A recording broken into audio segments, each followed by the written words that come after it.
El evento de la galería había terminado a las 9. En mi bolsillo, un cheque de $200 que apenas cubriría una fracción de lo que necesitaba para el alquiler o quizás la consulta prenatal del jueves, sin mencionar la gasolina. En el vientre, el dolor sordo y familiar de alguien que ha estado de pie durante 8 horas, cargando lo que a menudo se sentía como una roca, una que, a pesar de su peso, era el mundo entero. El trabajo como fotógrafa independiente se había secado. Era innegable. Los clientes, tan entusiastas hace 6 meses, se volvían silenciosos al verme llegar a las sesiones con una silueta que gritaba complicaciones que no querían manejar. A veces, por la noche, cuando el insomnio se apoderaba de mí y me encontraba acunando el creciente peso de mi vientre en la oscuridad de mi pequeño apartamento, mi mente volvía a mi padre. Recuerdo su voz áspera, siempre diciendo, «No confíes en nada que suene demasiado bonito, María. La vida no es así». Él se refería a los mercaderes astutos del viejo mercado de Valencia. Pero ahora, en esta nueva vida que había construido ladrillo a ladrillo, el eco de sus palabras resonaba con una nueva y terrible verdad. Este castillo, las promesas de una vida diferente, todo aquello que había dejado atrás en el mundo de Carlos, sonaba demasiado perfecto, demasiado inmaculado para ser real. Y lo perfecto, me había enseñado la vida a golpes, no existe. Nunca existió. Era una lección que se grababa a fuego en mi alma, un recordatorio constante de que la belleza a menudo oculta una bestia, o al menos una realidad más cruda y despiadada. El camino de regreso a mi apartamento me llevaba a través del centro de Valencia, por esos barrios donde los problemas de la gente se podían solucionar con dinero. Yo me había acostumbrado a otro tipo de pobreza, esa que no sale en los periódicos, pero que te carcome sin piedad, la que te hace contar las monedas en la caja del supermercado y ensayar mentalmente las excusas para tu casero. Mi estudio estaba en un rincón de la ciudad donde los edificios guardaban sus secretos y nadie preguntaba por una mujer de 8 meses de embarazo viviendo sola. El anonimato me sentaba bien. Había sido meticulosa con todo. La clínica prenatal era pública, con profesionales desbordados que trataban el embarazo como una línea de producción. Las ecografías se hacían en una sala con olor a desinfectante industrial. Y la técnica que me confirmó el sexo del bebé nunca preguntó por el padre. Lo prefería así. No había fotos en mis paredes, ni pruebas de una vida anterior, ni conexiones que pudieran ser arrancadas o cuestionadas. Había levantado este aislamiento ladrillo a ladrillo. Y aunque a veces me asfixiaba, también era mi única forma de sobrevivir. Mi madre, Ana, llamaba 2 veces por semana. Trabajaba como enfermera en el Hospital La Fe, una mujer que siempre llevaba desinfectante en el bolso y creía que los problemas se rendían ante un interrogatorio persistente. Ella sabía que, años atrás, me había involucrado con alguien complicado, de un mundo del que me había advertido con el fervor de una madre soltera que sabía cómo terminaban esas historias. Nunca le conté la magnitud de lo que pasó, que me enamoré perdidamente, que él me pidió que dejara todo atrás, y cuando le presenté mi propia petición, que abandonara la oscuridad que habitaba, ambos nos dimos cuenta de que pedíamos lo imposible. La mantenía a distancia ahora, no por crueldad, sino por autoconservación. Si supiera del embarazo, se presentaría en mi puerta con preocupaciones, soluciones y ese instinto maternal que derribaría los muros que había construido con tanto cuidado. Querría ayudar, involucrarse, conocer cada detalle de mi vida, y yo no podía soportarlo. Todavía no. No hasta que descubriera cómo hacer esto sola. Cómo demostrar que no necesitaba ser rescatada, que podía existir al margen sin volverme invisible. Los trabajos que sí aparecían eran suplementarios, pequeñas asignaciones de 300 o 400 euros, fotografía para centros comunitarios, galerías modestas, eventos de recaudación de fondos sin fines de lucro, el tipo de trabajo que no aparecía en publicaciones importantes, pero que pagaba las cuentas a cuentagotas. Me había vuelto experta en ángulos que minimizaban mi perfil, en irme de las sesiones temprano, en negociar arreglos de edición remota. Mi portafolio se había estancado. Las piezas innovadoras que había creado antes del embarazo acumulaban polvo, mientras aceptaba trabajos por debajo de mi nivel de habilidad real. Esa noche no debía haber tomado el atajo por el parque. Era algo que había aprendido al principio del embarazo. Después del primer trimestre, había empezado a ir por el camino largo, la ruta más segura por calles iluminadas, pasando por negocios que seguían abiertos a las 9, por gente. Pero el tiempo se había vuelto agresivo. El pronóstico había advertido de lluvias intensas, y las nubes cumplieron esa promesa en los primeros 10 minutos de mi viaje. Cuando aparqué cerca de la entrada principal, la visibilidad había disminuido a algo temerario. Me quedé en el coche un momento, con las manos en el volante, evaluando. La ruta directa a casa era de 4 kilómetros, 20 minutos con tráfico normal. El parque lo reducía casi a la mitad, quizás 8 minutos si me movía con determinación. La lluvia hacía que todo brillara y se desdibujara bajo las luces de la calle. El embarazo me había vuelto conservadora de maneras que nunca antes había sido. Cada decisión se filtraba a través de la lente de la evaluación de riesgos, de proteger algo que no podía protegerse a sí mismo. Pero el cansancio y la percusión constante del agua en el techo minaron mi buen juicio. Me dije que no era tanto imprudencia como triaje. El aparcamiento junto al parque significaba menos intersecciones inundadas, menos giros ciegos con conductores entrando en pánico bajo un cielo que se había convertido en estática.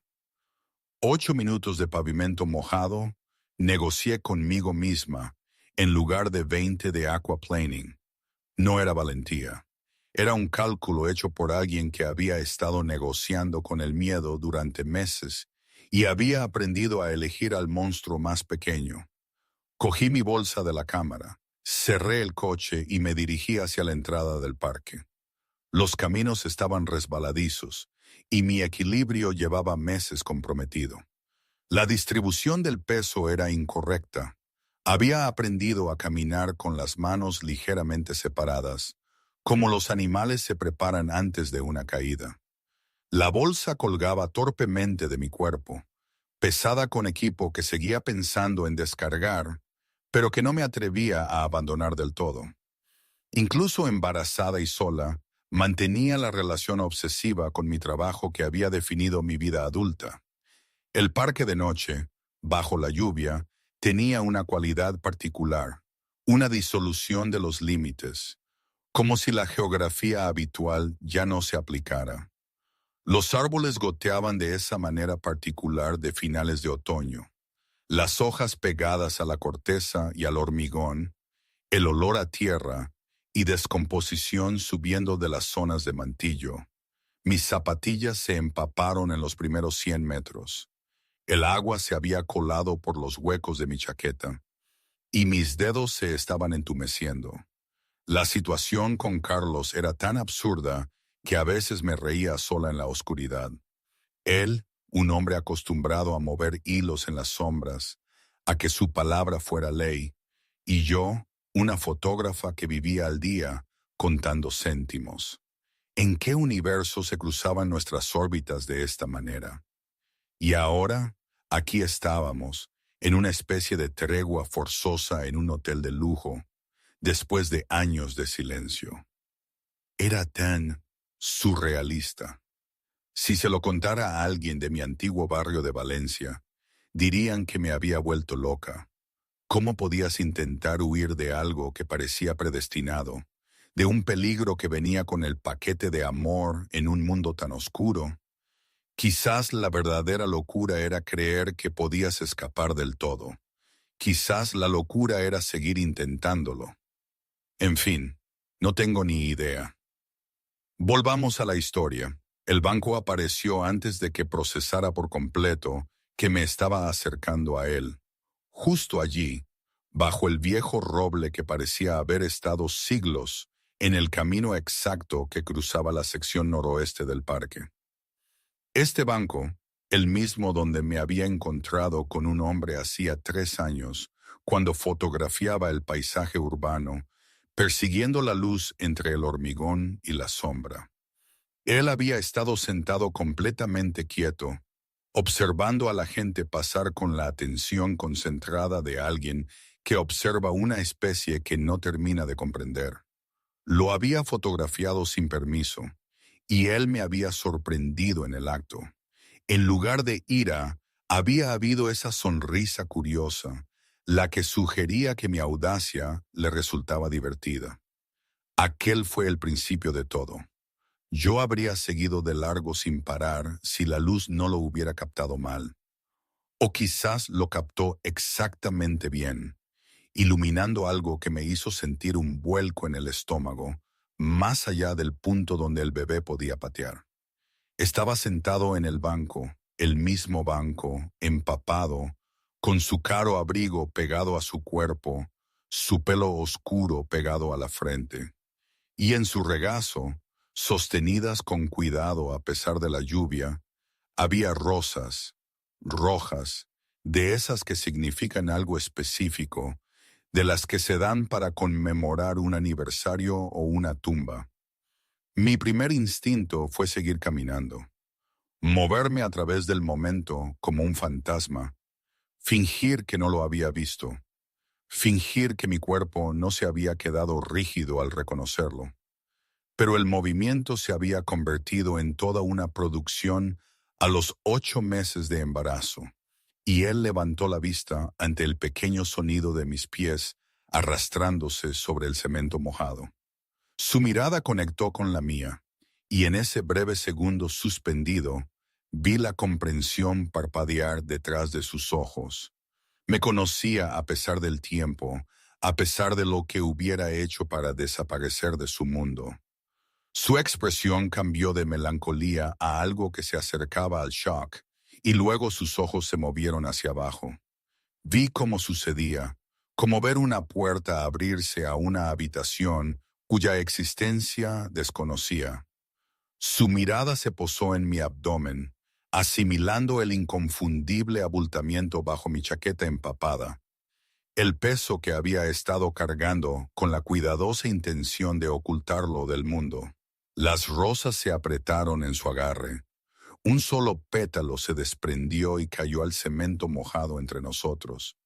Y me di cuenta, con una claridad que se sintió casi violenta, de que lo que fuera que lo había traído a este banco, a este lugar específico bajo la lluvia, sosteniendo flores como una ofrenda a un fantasma, mi existencia aquí estaba a punto de destrozar cualquier narrativa que él hubiera construido para sobrevivir mi ausencia.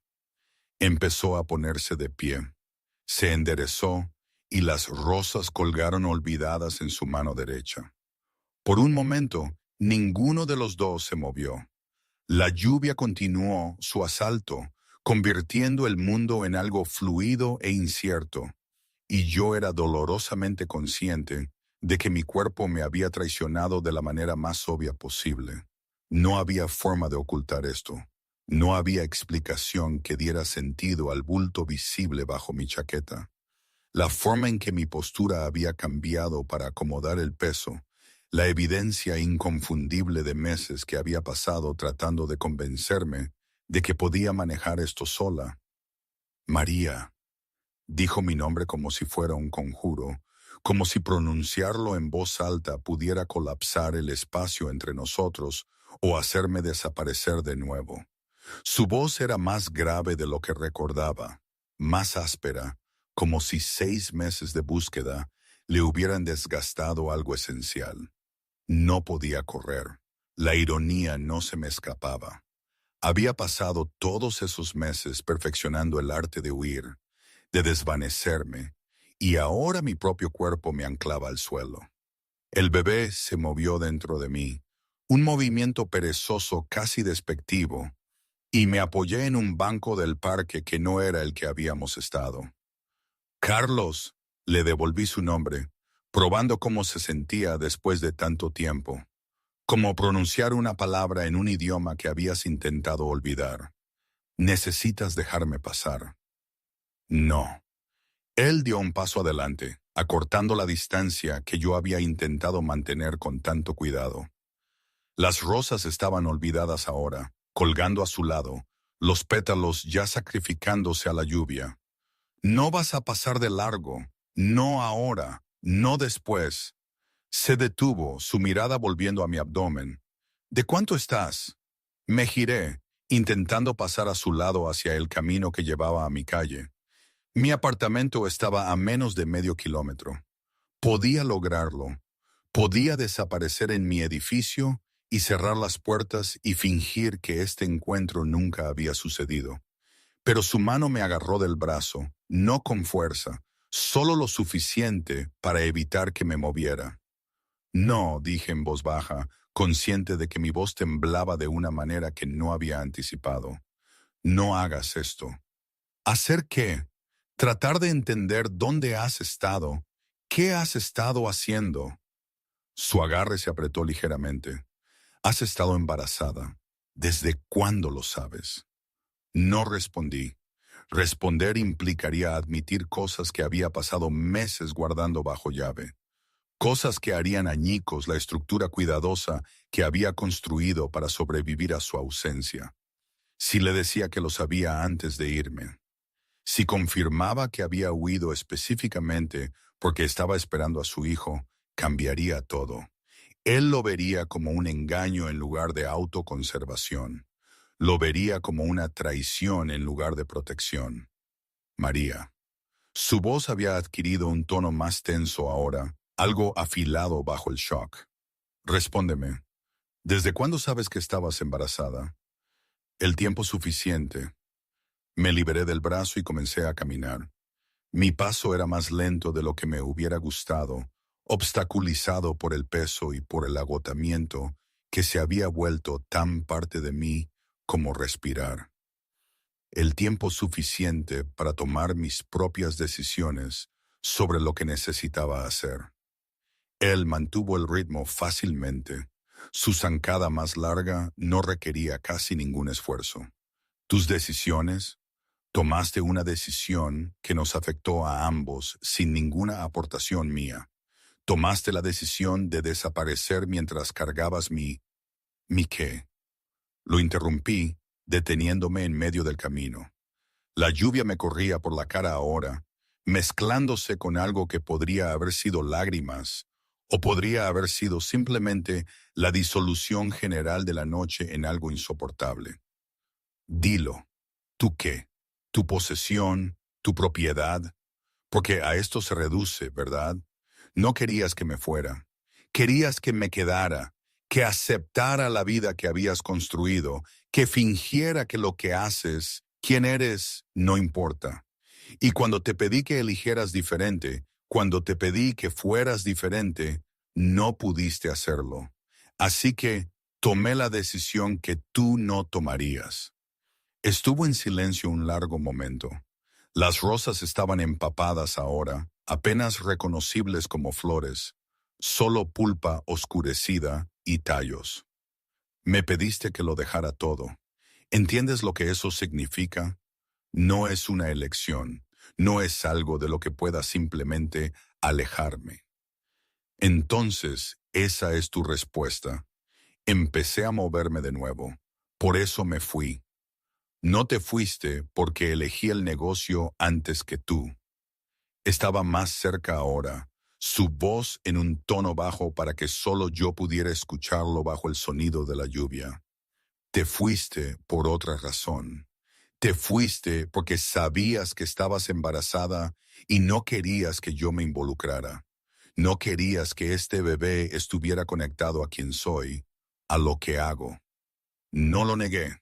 Negarlo sería otra mentira superpuesta a todas las demás, y estaba demasiado cansada para mantener ese nivel de engaño. En su lugar, seguí caminando. Mi respiración se volvía laboriosa a medida que la inclinación del camino aumentaba ligeramente. El embarazo había hecho que el ejercicio simple se sintiera como escalar una montaña. Había aprendido a aceptar que mi cuerpo ya no me pertenecía por completo, que había sido colonizado por esta vida que era en parte él, en parte yo, completamente separada de ambos. Mírate. Su tono había cambiado, volviéndose casi suave de una manera que era de algún modo más devastadora que si hubiera sido ira. Estás de 8 meses, caminando sola bajo la lluvia. ¿Tienes dinero? ¿Tienes atención médica? ¿Tienes algo más que esa bolsa de cámara que sujetas como si importara? Tengo lo que necesito. La mentira salió automáticamente ahora, pulida por meses de repetición. Estás sola. Lo dijo como si fuera lo más obvio del mundo. Estás sola y embarazada y finges que estás bien, pero no estás bien. Estás agotada. Estás empapada. Estás cargando un niño que necesita... ¿Qué necesita? Me detuve de nuevo, girándome para enfrentarlo por completo. Que necesita un padre involucrado en el crimen organizado. Que necesita crecer en un mundo donde la gente es herida por palanca, que necesita aprender que el amor es solo otra herramienta de control. Mi voz había subido y ya no me importaba quién pudiera oírme. No había nadie más en el parque, nadie más viéndonos disolverse en esta conversación bajo los árboles. Este bebé necesita estar a salvo, Carlos, y tú no pudiste ofrecerme eso. Así que me lo ofrecí a mí misma. Su expresión se endureció, y por un momento vi bajo el shock al hombre que había debajo, el hombre que había sido criado en un mundo donde el amor y la violencia a menudo eran sinónimos.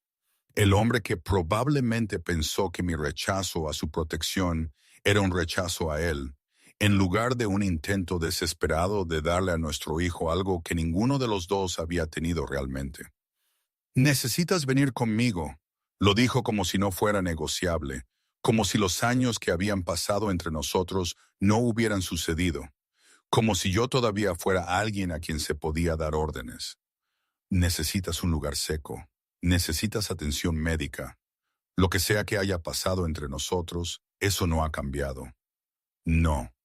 Me volví de nuevo, usando el impulso para seguir avanzando por el camino. Lo he manejado sola. Seguiré manejándolo sola, tomando atajos por parques en medio de un aguacero.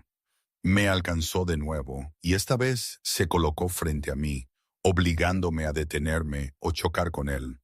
Esto ya no se trata de nosotros. Se trata de que te estás poniendo en peligro a ti misma y a un niño, mi hijo, y no me quedaré aquí a ver cómo pasa. Entonces no lo hagas. Dije más suave de lo que pretendía. Ayúdame sin poseerme. Si quieres que confíe en tu protección, que parezca protección, no custodia. Una noche, terreno neutral, un médico por la mañana, sin negociaciones sobre nada más. Podría haberlo empujado. Probablemente mi centro de gravedad estaba demasiado comprometido para hacerlo con gracia, pero la desesperación podría haberme dado el impulso necesario.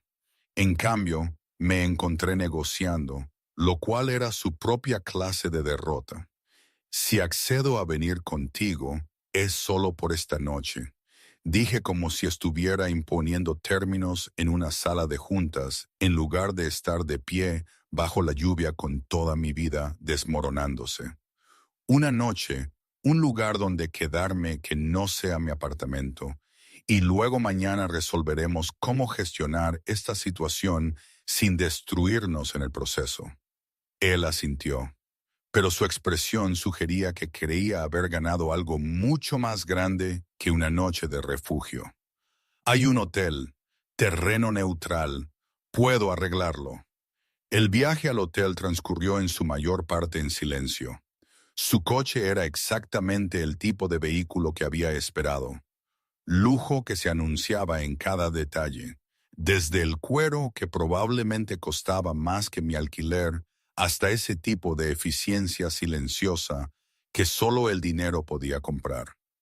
Él conducía con una mano en el volante, la otra apoyada en el muslo, y yo observaba la ciudad pasar por las ventanillas como si no estuviéramos en medio de una especie de catástrofe personal.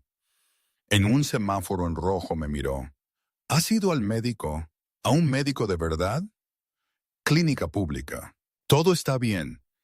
Eso no fue lo que pregunté. Es la única respuesta que vas a obtener ahora. Estaba demasiado cansada para explicar la logística de mi embarazo, las decisiones que había tomado sobre la atención, los cálculos cuidadosos sobre el costo y el acceso que habían moldeado cada decisión. Esos eran mis cálculos, mi cuerpo que monitorear, mi hijo que proteger. Su participación se sentía como una violación de la autonomía que había construido con tanto cuidado. El hotel estaba en el centro de la ciudad, el tipo de lugar que atendía a viajeros de negocios y a personas que tenían aventuras. Usó una tarjeta de crédito para registrarse y en 15 minutos estábamos en una habitación del 8º piso con vistas al horizonte de la ciudad.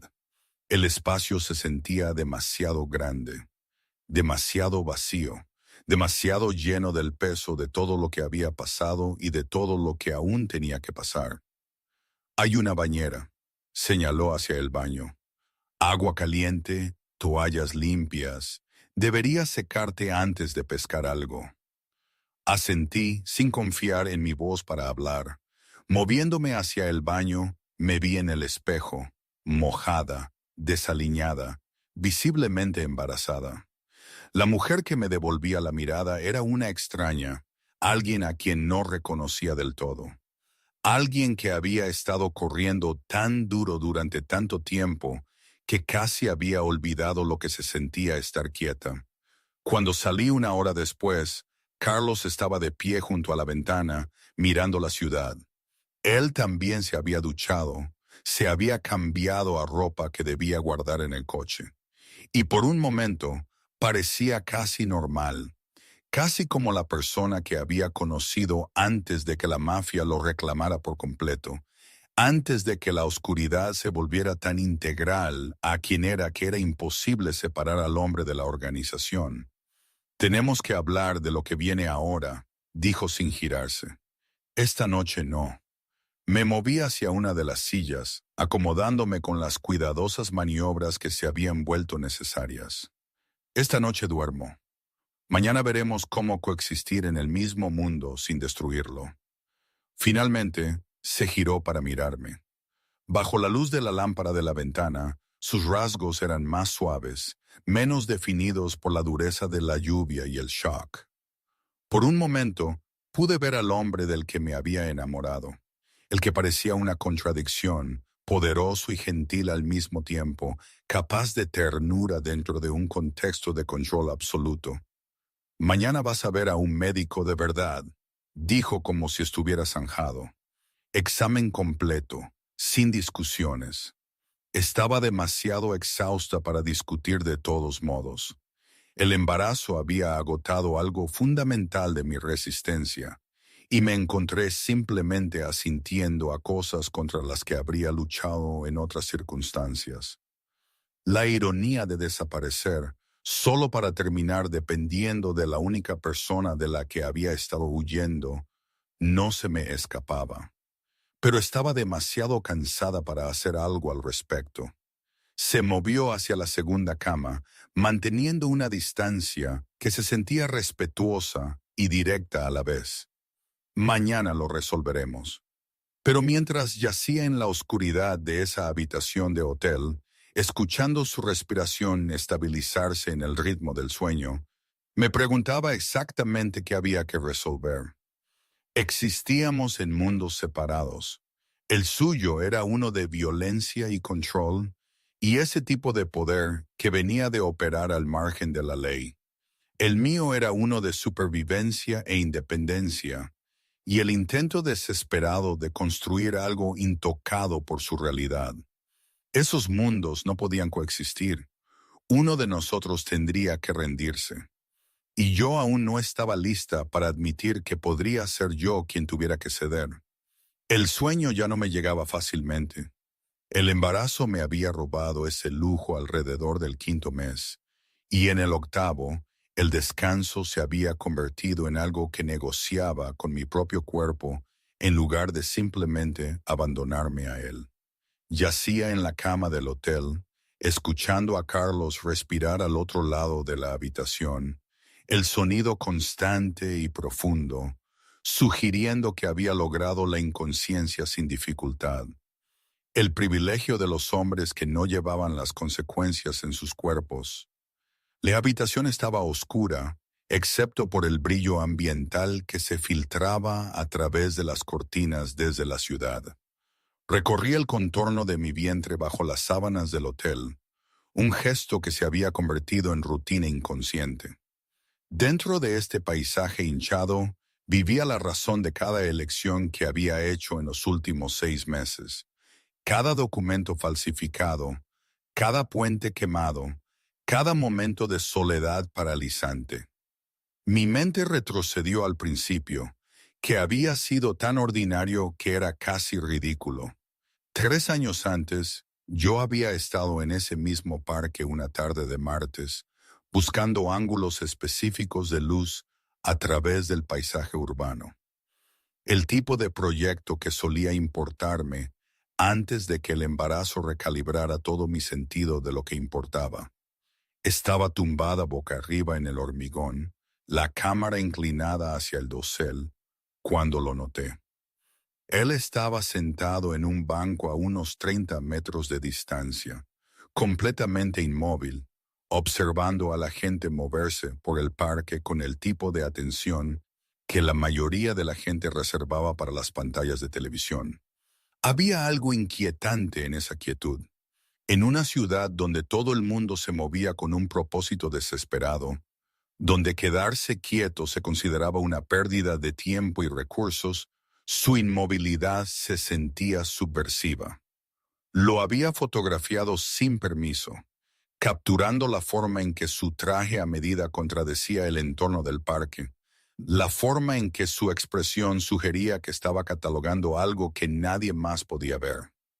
Cuando me sorprendió en el acto, cuando se giró y me miró directamente a través del objetivo de la cámara, esperé una confrontación.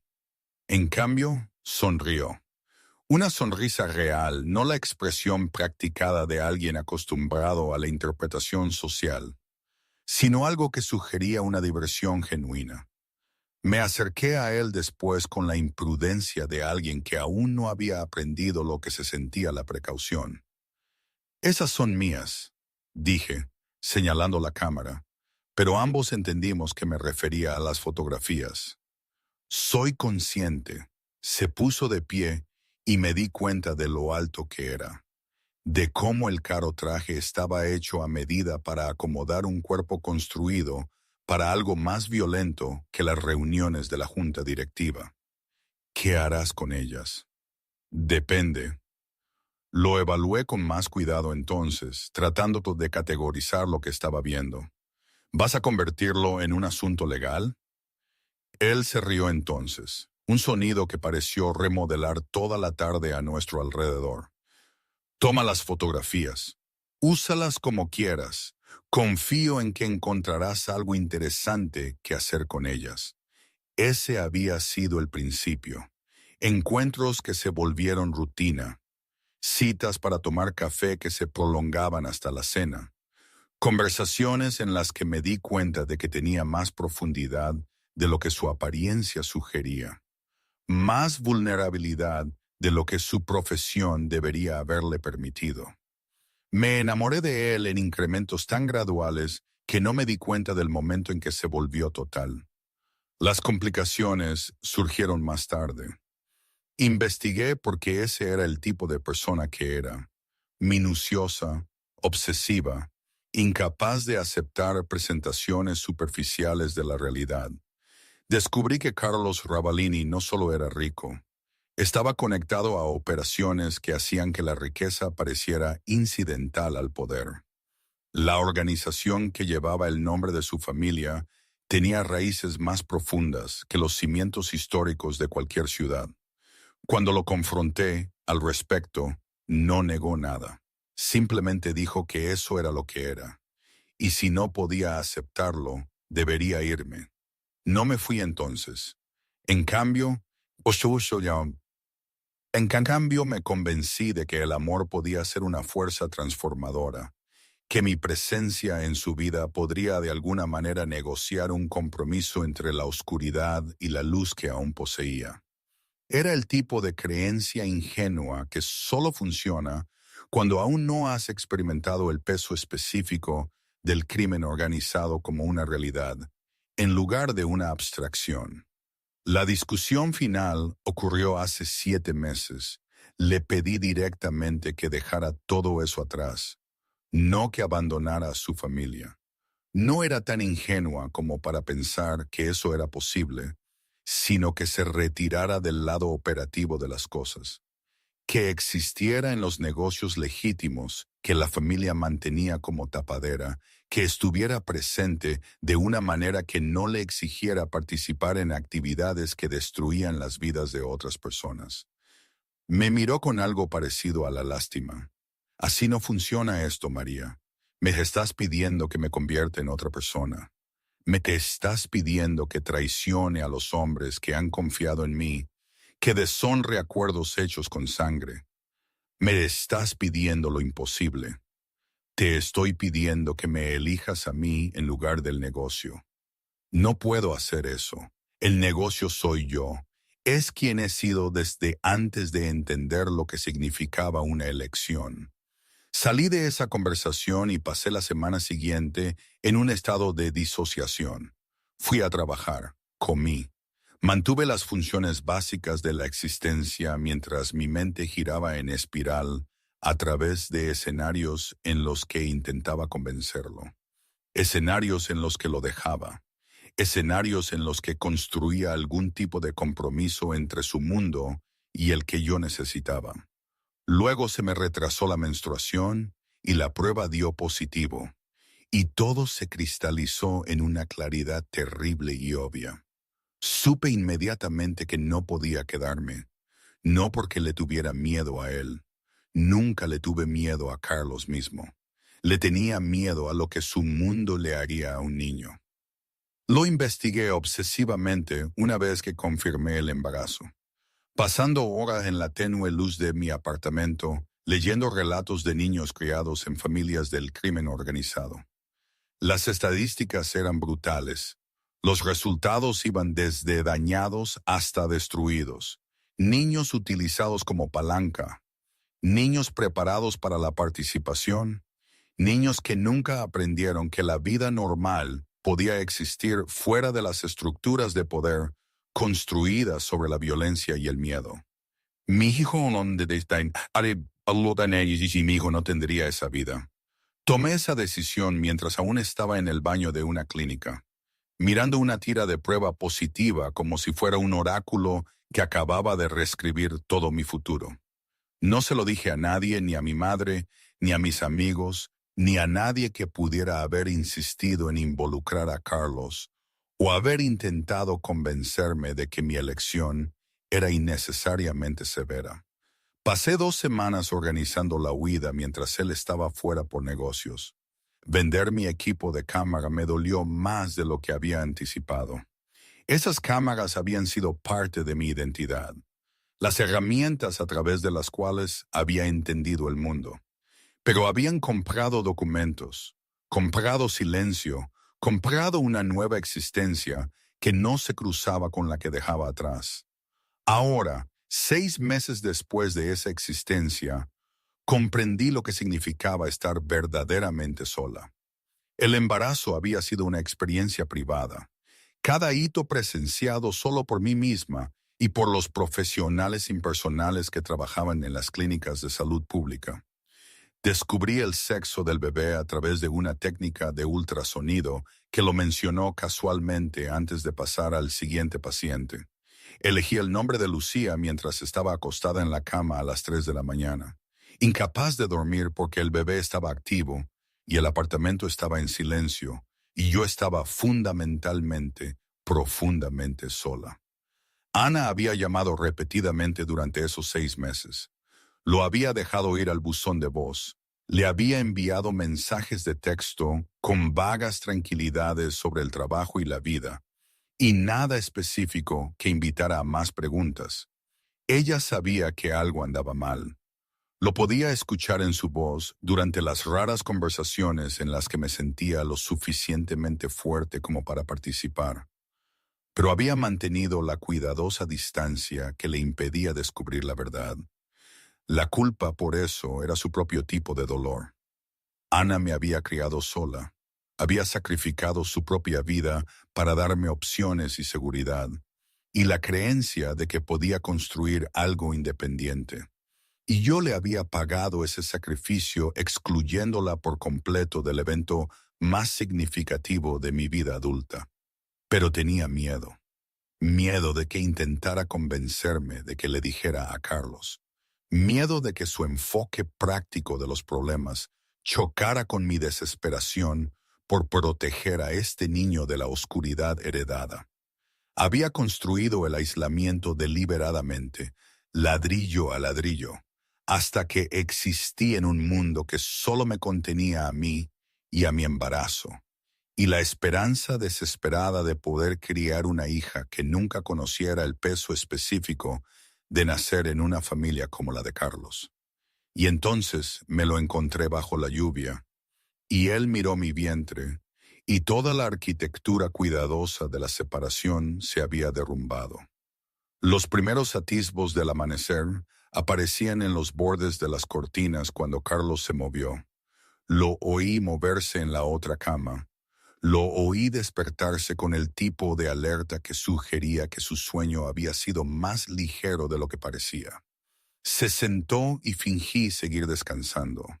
No estaba dispuesta a interactuar con él temprano por la mañana, cuando mis defensas estaban más bajas y mi necesidad de consuelo era mayor. Se encendió la luz del baño y oí la ducha. Yacía en la oscuridad de la habitación del Odell, sintiendo al bebé moverse dentro de mí, y me pregunté cómo iba a navegar por un mundo donde Carlos Ravalini ya no se contentaba con estar ausente de la existencia de su hijo. Había pasado 6 meses creyendo que podía protegerla de él. Ahora empezaba a comprender que él era fundamentalmente impredecible, y cualquier elección que hubiera hecho para tratar de evitar esa intersección estaba a punto de volverse irrelevante. La ducha se detuvo.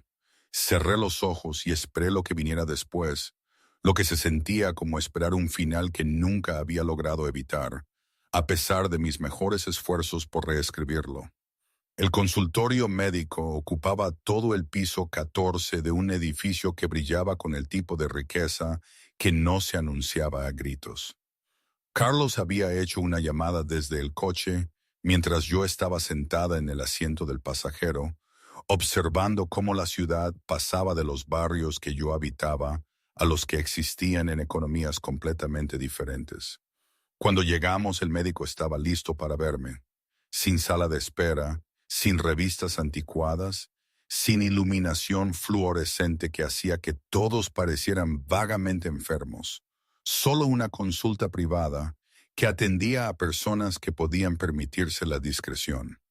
La obstetra era una mujer de unos 60 años llamada Doctora Mata, y me trató con el tipo de neutralidad profesional que sugería que no le importaban particularmente las circunstancias en las que me había quedado embarazada, o por qué llegaba a un chequeo en compañía de un hombre que me miraba con la intensidad de alguien que estudia un rompecabezas que no puede resolver. Realizó una ecografía mientras Carlos permanecía en la sala de espera y agradecí su ausencia durante el examen. La intimidad del embarazo requería testigos a veces, pero no siempre.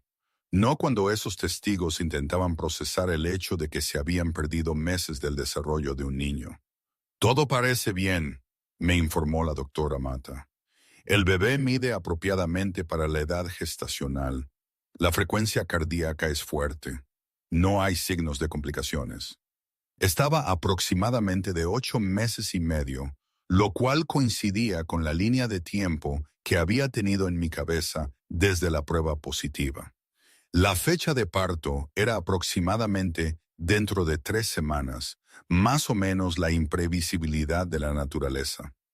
Carlos estaba esperando cuando salí de la sala de examen y pude ver la pregunta escrita en su rostro antes de que la hiciera. La obstetra no había mencionado nada personal, no había dado detalles, pero su expresión sugería que estaba tratando de extraer información por pura fuerza de voluntad. Todo está bien, le dije. El bebé está sano, yo estoy sana, todo va según lo previsto. El restaurante que eligió estaba en el distrito financiero, el tipo de lugar que requería reservas con semanas de antelación. A menos que fueras el tipo de persona que podía pedir una mesa y que ésta se materializara de inmediato. Nos sentaron en una alcoba privada y me di cuenta con algo de resignación de que él había orquestado esa privacidad deliberadamente. No iba a ser un almuerzo casual. Esto iba a ser una negociación. Necesitas dejar de trabajar, dijo una vez que estuvimos solos, antes incluso de que miráramos los menús. Cualquier encargo de freelance que hayas estado aceptando debe terminar inmediatamente. Necesito los ingresos. Busqué agua, tratando de anclarme en algo concreto. Necesito pagar el alquiler. Necesito comer. Esas cosas requieren dinero. No necesitarás dinero. Lo dijo con la casual certeza de alguien acostumbrado a resolver problemas mediante la asignación de recursos. Yo te mantendré. Después de que nazca el bebé, después de que te hayas recuperado, veremos qué viene después.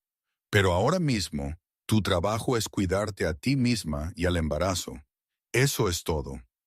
Quería argumentar que era perfectamente capaz de manejar mi propia vida, que su oferta de apoyo financiero venía con hilos invisibles que se apretarían gradualmente hasta que no pudiera moverme sin su permiso. Pero también estaba de 8 meses de embarazo y agotada por el peso de tratar de manejarlo todo sola.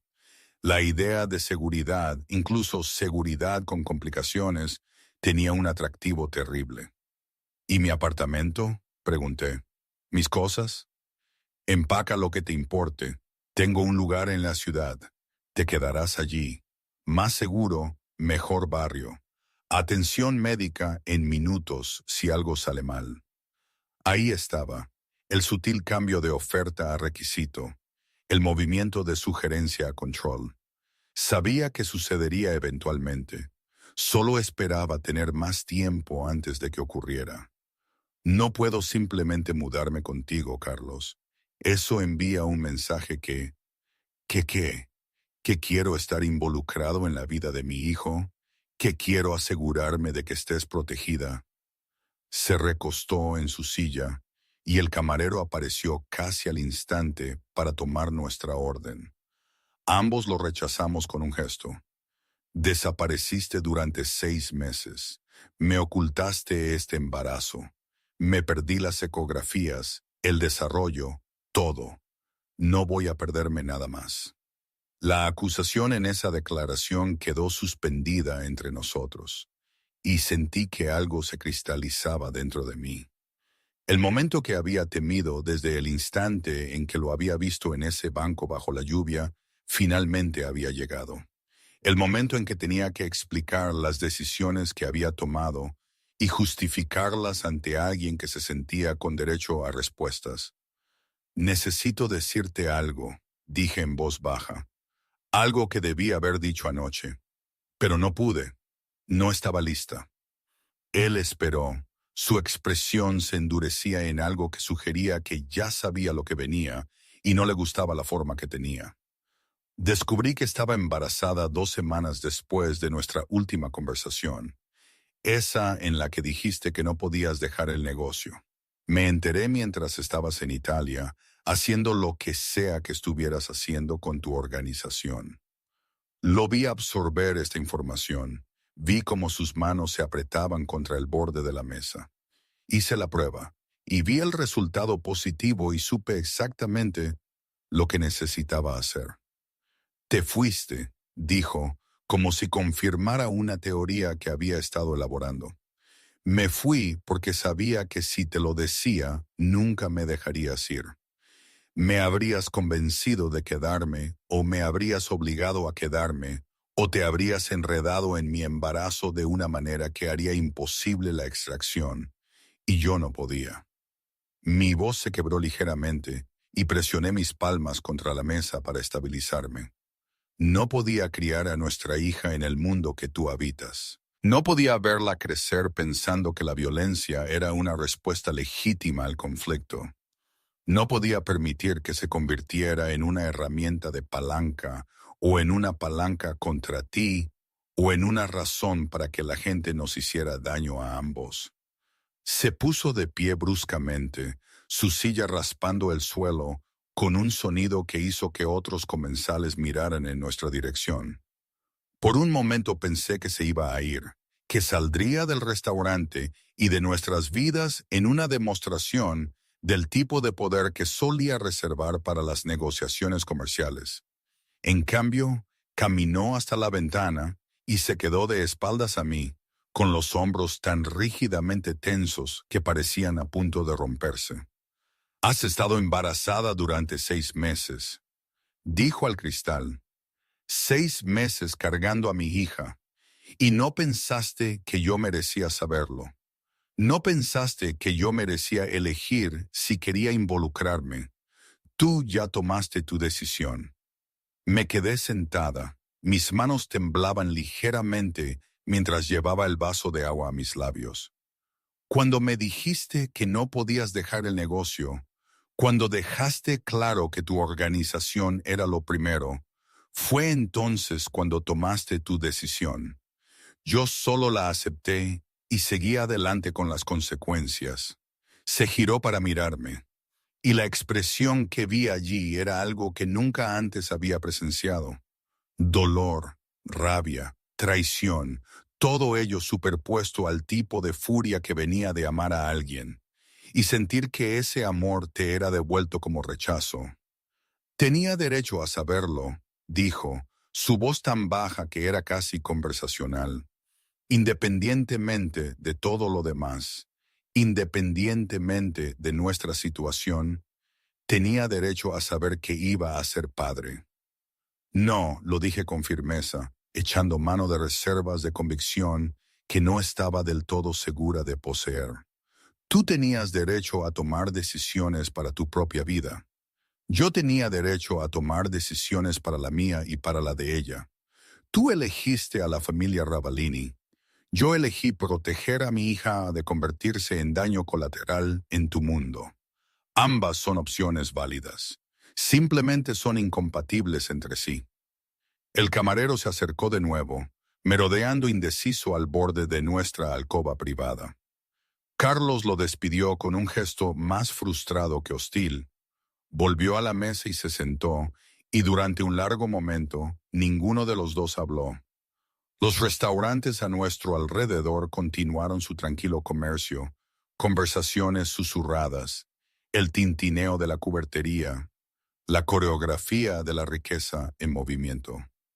Necesito saberlo todo, dijo finalmente. ¿Cuánto has gastado? ¿Dónde has estado viviendo? ¿Qué tipo de atención prenatal has recibido? Todo. He estado en una clínica pública. La atención es adecuada, aunque no lujosa.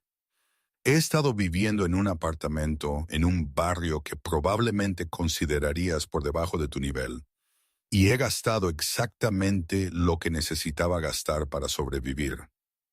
Le sostuve la mirada. Me he arreglado, Carlos.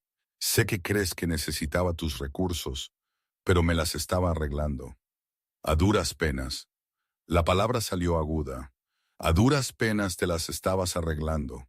caminando sola bajo la lluvia por la noche porque no tenías otro lugar donde estar, trabajando hasta el agotamiento por un dinero que nunca cubría del todo.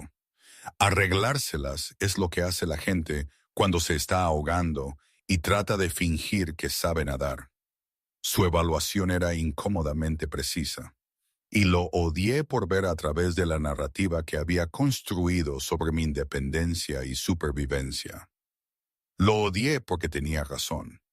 Lo odié porque su derecho a involucrarse en la vida de su hijo chocaba con mi derecho a criarla en un entorno seguro. Y no había ninguna versión de esta situación en la que ambas cosas fueran posibles. Entonces, ¿qué quieres de mí? Le pregunté. ¿Qué necesitas exactamente que haga? Quiero que dejes de vivir así. Quiero que aceptes mi ayuda.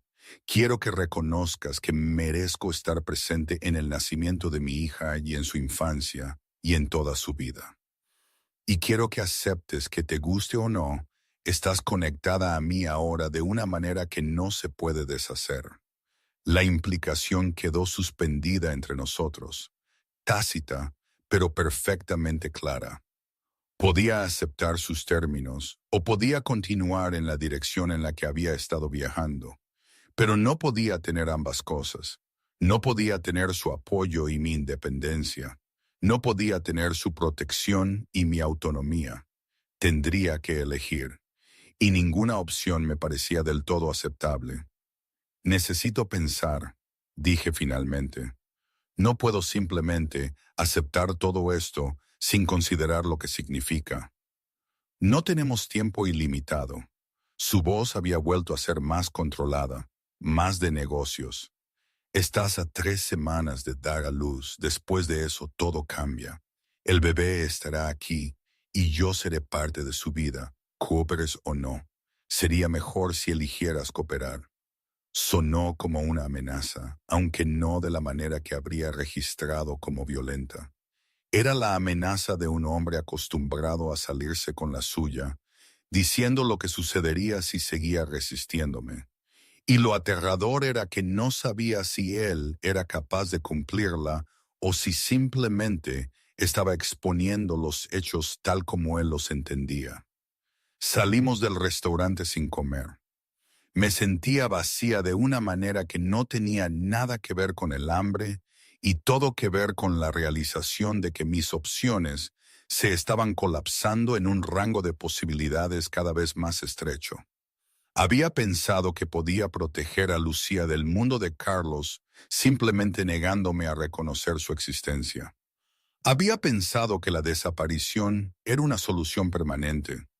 Ahora entendía que solo había sido un respiro temporal, y la factura de ese respiro estaba a punto de llegar en forma de compromiso y concesión.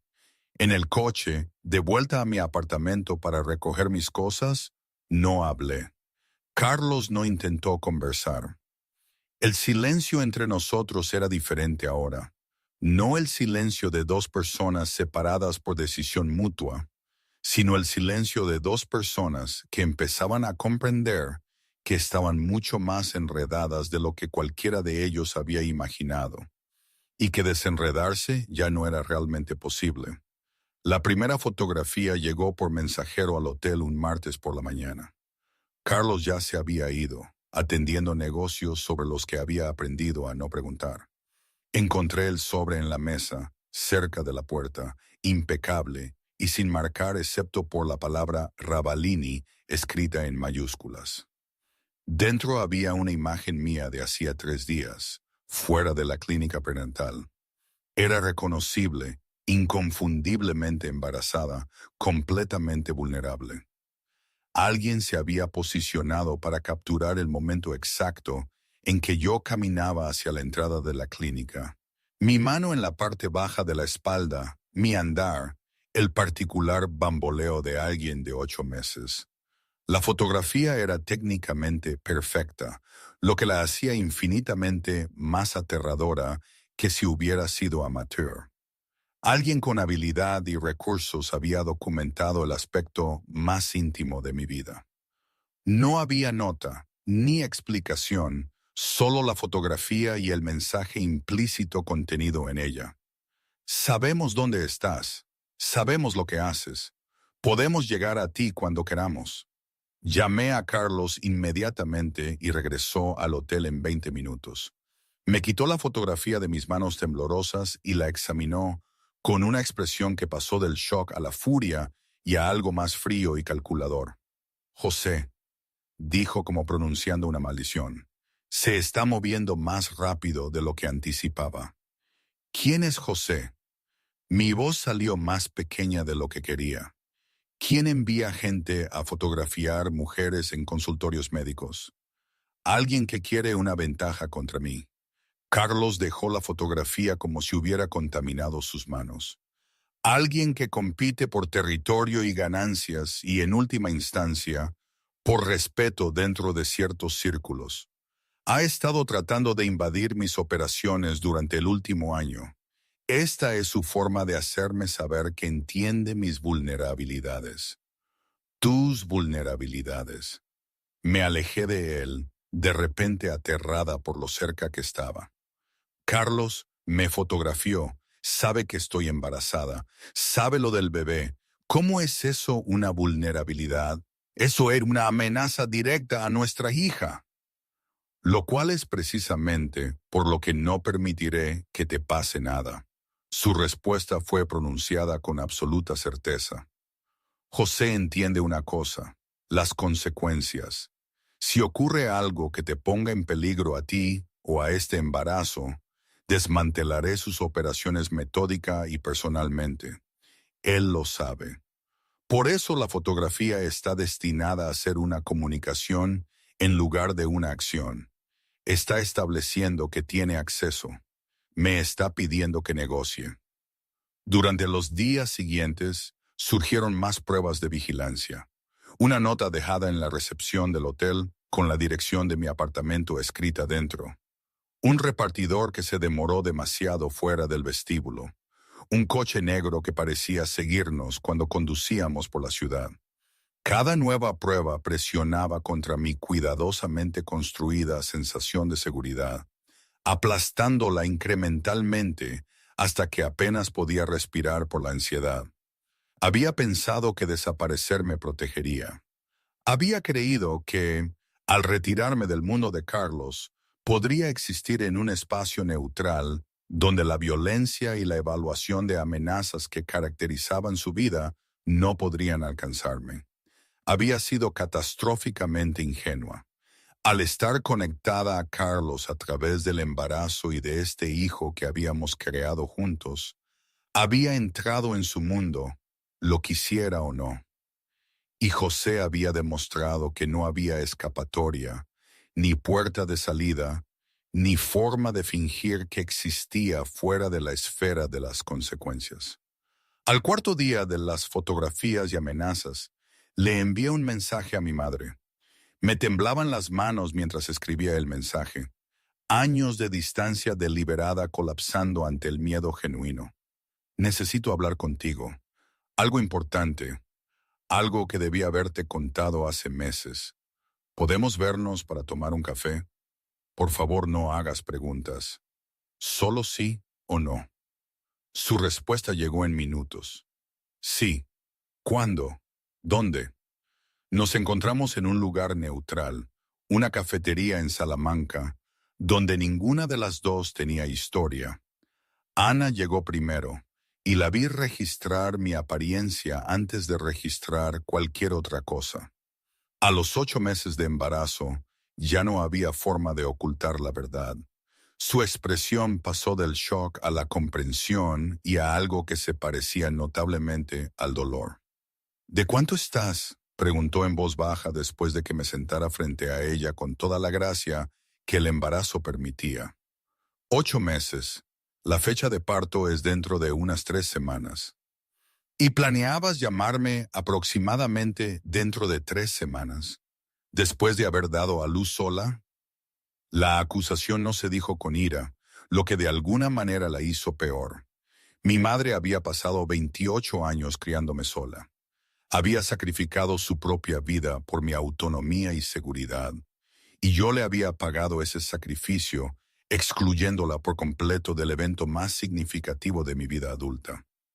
Pensaba decírtelo después de que todo estuviera estable, después de haber descubierto cómo manejarlo. No quería que te preocuparas, no quería que intentaras convencerme de... Me detuve dándome cuenta de cómo sonaba la frase, de cómo revelaba la profundidad de mi desconfianza en sus motivaciones. De involucrar al padre, terminó ella por mí. De aceptar ayuda de alguien que podía proporcionarla, de admitir que a veces la independencia requiere pedir asistencia. Le expliqué todo entonces, la relación con Carlos, su participación en el crimen organizado, mi decisión de irme, el descubrimiento del embarazo, los meses de aislamiento, el reencuentro bajo la lluvia y finalmente las fotografías y las amenazas que habían dejado claro que mi intento de crear una existencia separada había sido inútil. Ana escuchó sin interrumpir. Era enfermera, lo que significaba que estaba acostumbrada a escuchar información terrible sin inmutarse. Cuando terminé, se acercó a la mesa y me tomó la mano. Intentaste proteger a este niño sola porque pensaste que era la única forma de protegerla del mundo de Carlos. Pero acabas de describir una situación en la que no está más segura contigo sola que lo que estaría con él. De hecho, podría estar más en peligro, porque al menos con él hay recursos para contrarrestar las amenazas. Al menos con él hay poder protegiéndolas a ambas, en lugar de solo desesperación y esperanza. ¿Estás diciendo que debo aceptar su ayuda? ¿Estás diciendo que debo mudarme con él, dejar que él se haga cargo, rendirme la autonomía que he luchado tanto por mantener? Estoy diciendo que la autonomía es un lujo que quizás no puedas permitirte ahora mismo, y no hay vergüenza en reconocer eso. Me apretó la mano. Quiero conocer a este hombre. Quiero entender a qué nos enfrentamos y luego veremos qué viene después. Carlos estaba esperando en el coche cuando salí de la cafetería. Se había posicionado donde podía ver la entrada sin ser obvio. En los últimos días, había dejado de cuestionar su vigilancia protectora. Había empezado a sentirse como una realidad básica en lugar de una violación. Se lo conté todo a mi madre, dije mientras subía al asiento del pasajero. Quiero que la conozcas. Quiero que entienda quién eres y cuál es realmente esta situación. Estuvo en silencio un momento. ¿Es eso sensato? No, probablemente sea increíblemente insensato, pero ella merece saberlo. Y yo necesito... Hice una pausa, buscando las palabras adecuadas. Necesito que alguien más sepa lo que está pasando, alguien a quien le importo y que pueda ayudarme a pensar en esto sin las capas de manipulación e historia entre nosotros. ¿Crees que te estoy manipulando? Creo que nos estamos manipulando el uno al otro. Creo que he estado tratando de controlar una situación que es fundamentalmente incontrolable. Y tú has estado tratando de poseer algo que no se puede poseer. Y mientras tanto, un niño está a punto de nacer. Y ninguno de los dos tiene el lujo de continuar esta particular lucha de poder.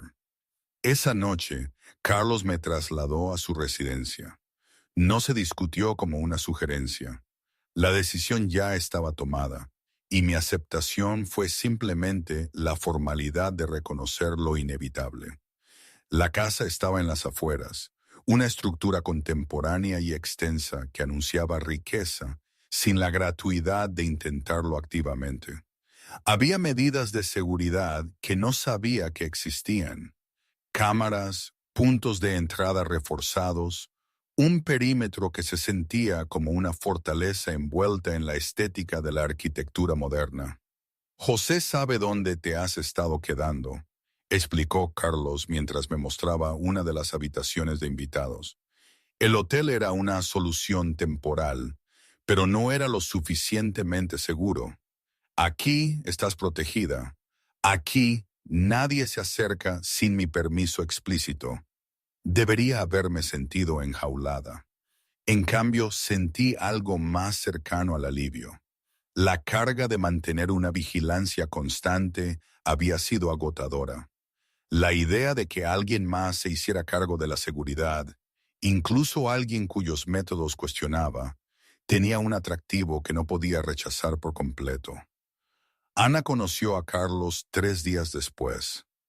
Vino a la casa y la observé asimilar la escala de su mundo, el mobiliario, la seguridad, la cuidadosa forma en que él lo había arreglado todo. Hablaron en privado durante casi una hora, mientras yo esperaba en otra habitación, la ansiedad en espiral dentro de mí con cada minuto que pasaba. Cuando salieron, Ana parecía pensativa en lugar de horrorizada, lo que interpreté como una señal muy buena o muy mala. Te ama, me dijo en privado después. No entiendo del todo sus métodos y no estoy convencida de que su estilo de vida sea propicio para criar un niño sano, pero el sentimiento es genuino y está aterrorizado de perderos a ambas. Eso es algo con lo que trabajar. Al séptimo día de aislamiento en la casa fortaleza de Carlos, José hizo su movimiento. 2 coches aparecieron en el perímetro de la propiedad intentando forzar las puertas. Lo que sucedió a continuación solo lo supe después. El equipo de seguridad de Carlos neutralizó la amenaza con una precisión que sugería que no era la primera vez que lidiaban con una incursión. Los hombres de José se retiraron, dejando el mensaje claro de que el límite había sido probado y encontrado impenetrable. Carlos me encontró después, y pude ver el costo de lo que acababa de hacer escrito en su rostro. La violencia tenía un peso que la acompañaba, incluso cuando era justificada, incluso cuando era necesaria. No lo intentará de nuevo, dijo Carlos en voz baja. He dejado claro cuál sería la consecuencia si te tocara o si se acercara a esta propiedad otra vez. José entiende ese mensaje. No pedí detalles. No quería saber los pormenores de lo que se había amenazado o lo que se había sacrificado para crear ese límite, pero entendí que algo había cambiado en el panorama. Al intentar usarme como palanca, José había cruzado una línea que Carlos había trazado, y ahora habría consecuencias que se extenderían por las estructuras del inframundo que regían su negocio. Me habían marcado como territorio protegido, y esa protección conllevaba un precio que iba mucho más allá de los muros físicos de esta casa. La casa se sentía diferente después del intento fallido de José en las puertas. Lo que había sido una prisión diseñada por Carlos ahora se sentía más como un santuario, aunque comprendía la peligrosa psicología de ese cambio. Cuando la gente te protege de amenazas externas, la protección misma se convierte en una forma de enredamiento. Empiezas a sentirte en deuda con tu captor, agradecida por la misma jaula que te confina. Reconocía este patrón intelectualmente. Eso no impidió que lo experimentara emocionalmente. Carlos había cambiado desde la confrontación. El incidente con José había cristalizado algo en él. Se movía por la casa con una cualidad diferente de concentración, hablando en voz baja en llamadas telefónicas que hacía en habitaciones en las que yo no estaba, tomando decisiones que se sentían pesadas de consecuencias. No le pedí que me explicara. Había empezado a entender que había aspectos de su mundo que no necesitaba presenciar. Información que era más segura cuando se desconocía. Existíamos en el mismo espacio, pero manteníamos una cuidadosa distancia. Me había dado la suite principal, tomando una habitación de invitados él mismo, como si la proximidad pudiera contaminarme. Era una extraña forma de respeto.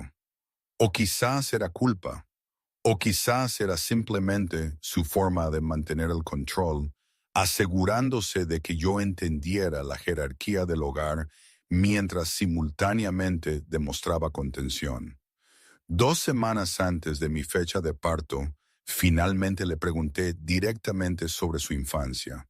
Estábamos en la cocina, un escenario inusualmente doméstico que se sentía surrealista, dado el contexto de nuestra relación.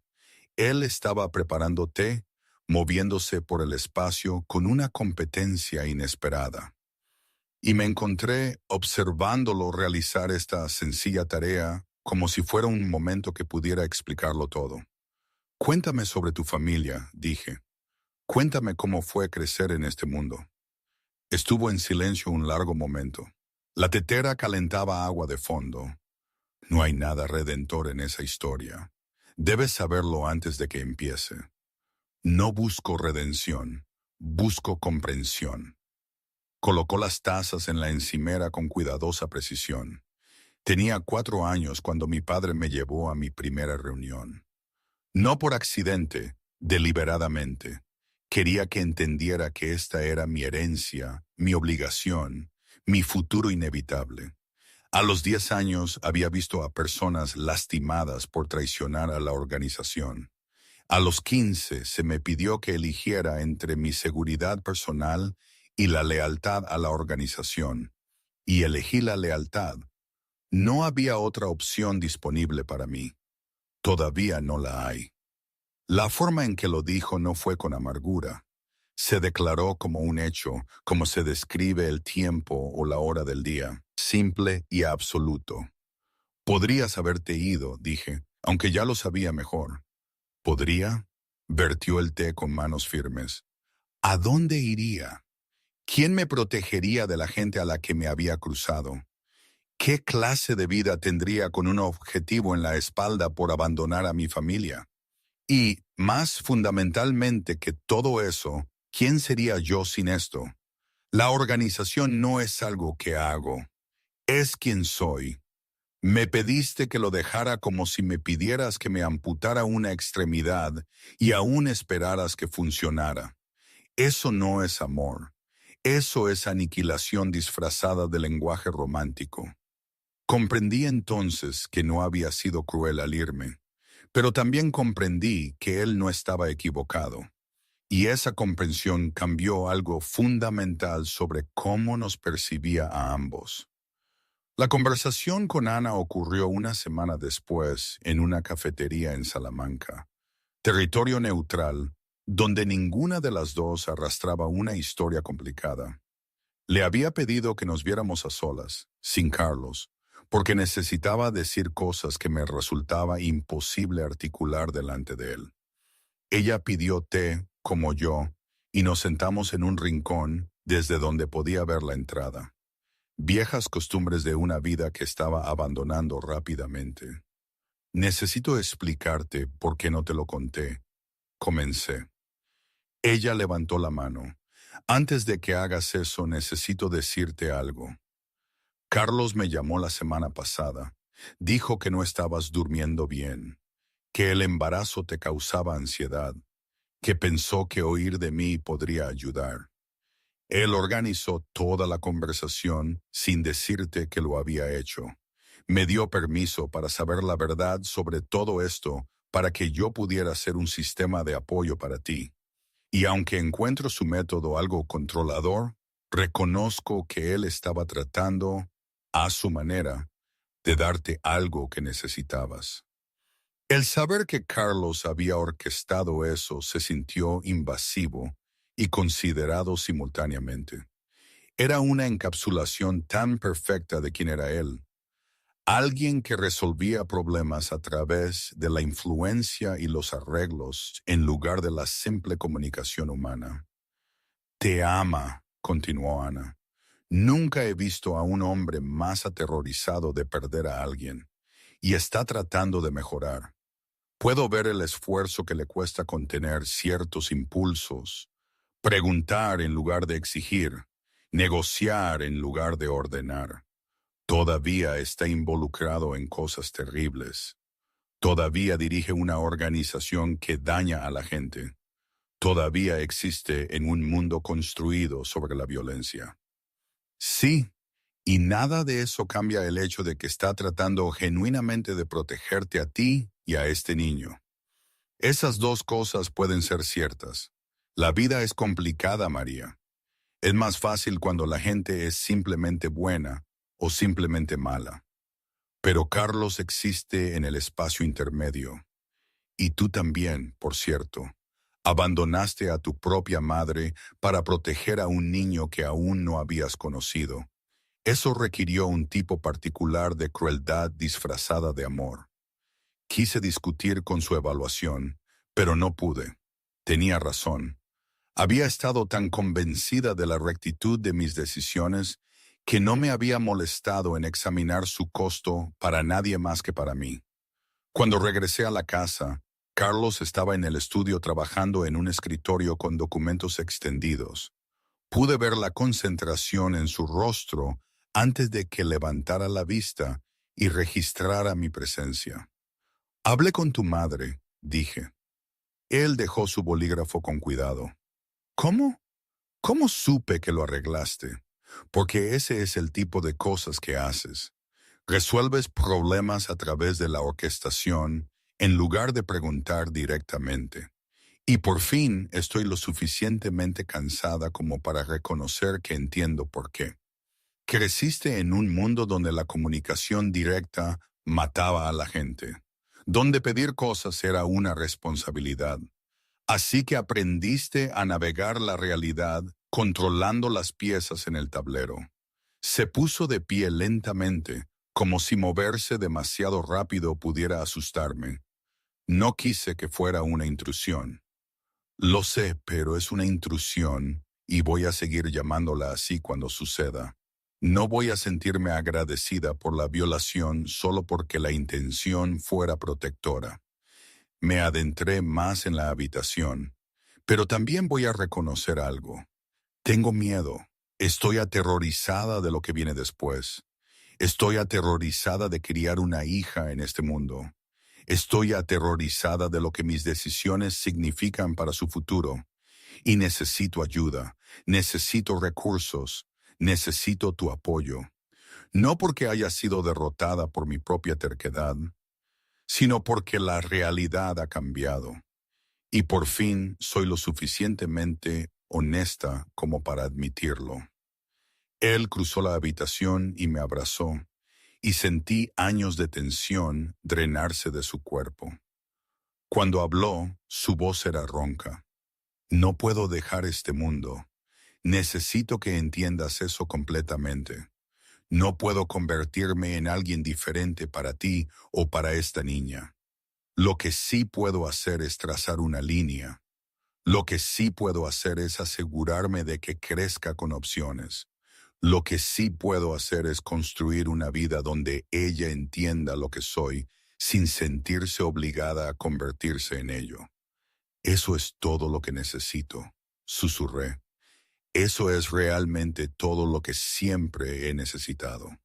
Pasamos la semana siguiente trabajando con No estábamos redactando un tratado de paz, tanto como construyendo una valla lo suficientemente alta como para evitar que el viejo mundo se metiera, lo suficientemente clara como para que nuestra hija viera dónde estaba el límite. El abogado que empleaba Carlos, un hombre llamado David, especializado en arreglos familiares privados. Las negociaciones se llevaron a cabo en ese mismo estudio, con documentos que se redactaban y se volvían a redactar hasta que cada punto de contención había sido abordado y formalizado. Los acuerdos fueron extensos y específicos. Lucía, ese era el nombre que finalmente habíamos acordado, nunca se esperaría que participara en las operaciones comerciales de Carlos.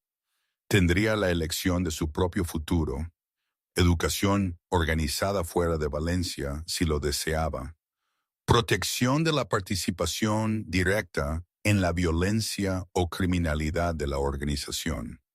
Si alguna vez sentía que la seguridad de Lucía estaba genuinamente comprometida, tenía motivos para llevármela. Carlos mantendría la responsabilidad financiera y el involucramiento emocional, pero yo conservaría la autoridad principal en la toma de decisiones sobre su educación. La documentación no era legalmente vinculante en ningún sentido tradicional. Existía en el espacio entre la ley legítima y el inframundo criminal un contrato privado que tenía peso a través del acuerdo en lugar de la aplicación judicial. Pero era vinculante de la manera más importante. Era vinculante porque ambos elegimos honrarlo, porque ambos habíamos reconocido que nuestra hija merecía algo mejor que la herencia que llevábamos. El día que firmamos, la mano de Carlos tembló ligeramente al escribir su nombre. Lo observé y comprendí que para él esto era una rendición de un tipo diferente. Estaba reconociendo límites. Estaba aceptando que el amor a veces significaba renunciar al control. Estaba prometiendo un futuro que le exigiría ser mejor de lo que su propio padre había sido. Esa noche, yacimos en la oscuridad del dormitorio principal, un espacio que habíamos estado negociando toda la semana, decidiendo finalmente que el aislamiento ya no podía funcionar si íbamos a construir algo sostenible. Él me abrazó con cuidado, una mano descansando en mi vientre donde Lucía se movía, y sentí que algo se cristalizaba entre nosotros. No exactamente felicidad, algo más honesto. Un acuerdo para navegar un terreno imposible juntos, para honrar la humanidad del otro a pesar de la violencia que nos rodeaba, para intentarlo. Me equivoqué contigo, dije en la oscuridad. Pensé que irme era la única forma de protegerla. No entendí que tú merecías la oportunidad de ser más de lo que heredaste. La protegiste de la única manera que sabías. No te culpo por eso. Lo sé, pero lo reconozco de todos modos. Reconozco que lo estás intentando. Reconozco que lo que estamos construyendo, es mejor que las alternativas. Me besó la frente y nos quedamos así toda la noche, esperando a que nuestra hija llegara y remodelara el paisaje de nuestros dos mundos de maneras que aún no podíamos predecir, pero que finalmente podíamos enfrentar juntos. La habitación del bebé se montó por partes, no de golpe. Carlos tenía unas ideas sobre seguridad que no había anticipado. Ventanas reforzadas, puntos de entrada monitorizados, un sistema de sonido de última generación que le avisaba en cuanto Lucía se movía. Cuando me opuse a las características de fortaleza en un espacio destinado a un bebé, él me explicó, sin ponerse a la defensiva, que simplemente así funcionaba su mente. La protección era arquitectura. La seguridad era infraestructura. El amor se expresaba a través de capas de refuerzo. Necesito una cuna que no parezca que pertenece a un centro de máxima seguridad, le dije una tarde mientras clasificábamos muestras de ropa de cama. Necesita estar protegida. Sostuvo una tela de color amarillo pálido, examinándola con la misma concentración que probablemente aplicaría a una estrategia de negocios. La cuna es solo donde duerme. Lo que importa es que nada la amenace mientras es vulnerable. Nada la amenazará porque es tu hija. La gente apunta a los niños para usarlos como palanca contra sus padres. Sucede. Lo evitamos con preparación y recursos. Dejó la tela. Sin embargo, es lo suficientemente suave como para no parecer áspero, pero el color es lo suficientemente neutro como para no sentirse explícitamente femenino de una manera que la limite. Esa también había sido la solución con los nombres. Yo quería a Lucía sin negociar, atraída por la herencia italiana que Carlos llevaba, incluso mientras había intentado con todas mis fuerzas escapar de ella. Él había sugerido Isabel, queriendo algo que funcionara en español sin comprometer su identidad. Finalmente, nos decidimos por Isabel Lucía Ravalini, dándole ambos mundos envueltos en un solo nombre. Ana comenzó a visitarnos 2 veces por semana, trayendo su particular estilo de cuidado práctico a la casa. Había empezado a investigar la preparación de la habitación del bebé, haciendo preguntas a Carlos sobre las características de seguridad con la precisión clínica de una mujer que había pasado su carrera navegando por sistemas institucionales. Los vi desarrollar algo que se parecía al respeto mutuo, construido sobre su inversión compartida en mi bienestar y la llegada de Lucía. Una tarde, Ana me ayudó a organizar la ropa del bebé mientras Carlos estaba ocupado trabajando en otra parte de la casa. Dobló trajecitos diminutos con reverencia y la sorprendí observándome con una expresión que reconocí como perdón. Quiero disculparme, dije, por haberte excluido. Ya lo has hecho, dejó un pelele.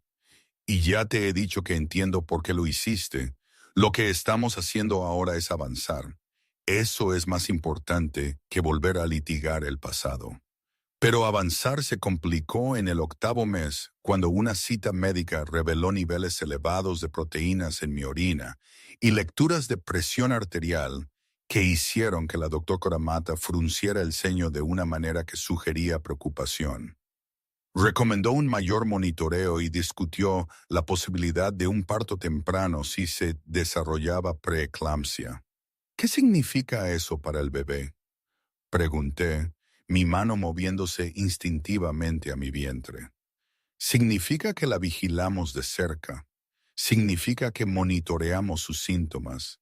Significa que si las cosas progresan, haremos el parto antes porque tu salud se convierte en la prioridad. Los bebés en esta etapa se desarrollan bien con el parto. El riesgo es para ti si la condición no se maneja.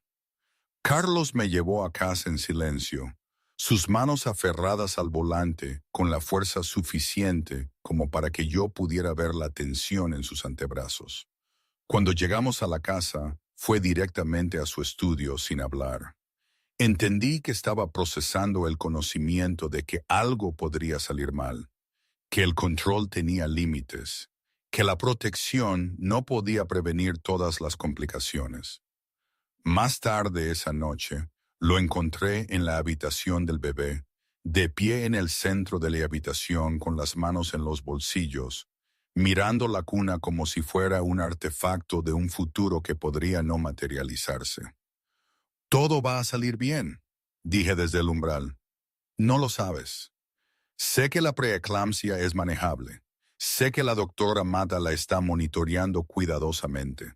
Sé que si necesitamos adelantar el parto, los bebés en esta etapa se desarrollan bien. Sé que estoy tomando mi medicación y cumpliendo con mis citas. Crucé la habitación y le tomé la mano. Sé que estás aterrorizado, pero el miedo no cambia el resultado. Solo la preparación y la confianza lo hacen. La confrontación con la organización de José llegó 2 semanas después sin previo aviso. Yo estaba descansando en el dormitorio principal, mi cuerpo hinchado y adolorido, cuando escuché la activación del sistema de alarma. No una advertencia, una activación completa que sugería que algo había violado el perímetro. Carlos apareció en la puerta, completamente vestido y alerta. Quédate en el dormitorio. Cierra la puerta con llave. No la abras a nadie más que a mí. ¿Qué está pasando? Están probando la seguridad, intentando ver cómo respondemos. Se movió hacia la puerta. Quédate encerrada, lo digo en serio. Me coloqué junto a la ventana donde podía ver la parte delantera de la propiedad sin ser directamente visible. 2 vehículos negros se habían posicionado en las puertas, y los hombres se movían hacia la entrada en una formación que sugería entrenamiento militar. Luego observé cómo respondía la seguridad de Carlos, no con armas inmediatamente visibles, sino con movimientos controlados y comunicación que sugerían preparación y autoridad. La confrontación duró quizás 10 minutos. No pude ver los detalles, pero observé cómo cambiaba la dinámica. Quienquiera que hubiera llegado pareció darse cuenta de que la propiedad no era accesible, que su influencia era teórica más que práctica. Los vehículos se retiraron y en minutos la propiedad volvió a quedar en silencio. Carlos regresó al dormitorio y me encontró de pie junto a la ventana. Me apartó suavemente. Deberías estar descansando. ¿Qué pasó? José probando los límites, probando si la seguridad que describí era real o un farol. Obtuvo su respuesta. ¿Hicieron daño a alguien? No, nos aseguramos de ello.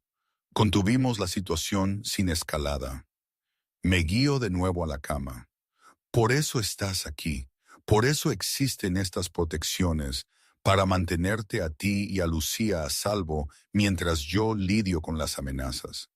Comprendí entonces, de una manera que no había captado del todo antes, que el mundo de Carlos ya no era teórico, era inmediato y visceral, y su compromiso de protegerme de él era igualmente real. Cualquier oscuridad que implicara su negocio, cualquier violencia en la que participara, todo se mantenía deliberadamente a distancia de mí. Él estaba construyendo un límite entre su mundo y el nuestro. En la semana 37 fui a una cita de rutina y no volví a casa. Las lecturas de presión arterial estaban subiendo, los niveles de proteína aumentando, y la doctora Mata tomó la decisión de ingresarme para monitorización. Estamos lo suficientemente cerca del parto como para que si esto progresa significativamente, lo haremos antes para no arriesgar complicaciones maternas, explicó. Quiero que estés donde podamos monitorizarte continuamente. El hospital era privado, otro espacio que Carlos había arreglado a través de sus recursos, una habitación que se sentía más como un hotel que como una instalación médica, pero con cada pieza de equipo sofisticado integrada perfectamente en la estética. Ana llegó en una hora.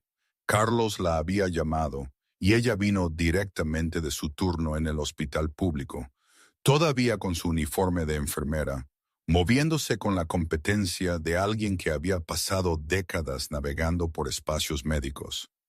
Están siendo cautelosos, me dijo después de revisar mis gráficos con la doctora Mata, lo cual es apropiado en este punto. La preeclampsia es grave, pero también es manejable cuando estás tan cerca del parto como tú. Carlos permaneció a mi lado en una silla que había traído, manteniendo una presencia que era a la vez protectora y tierna.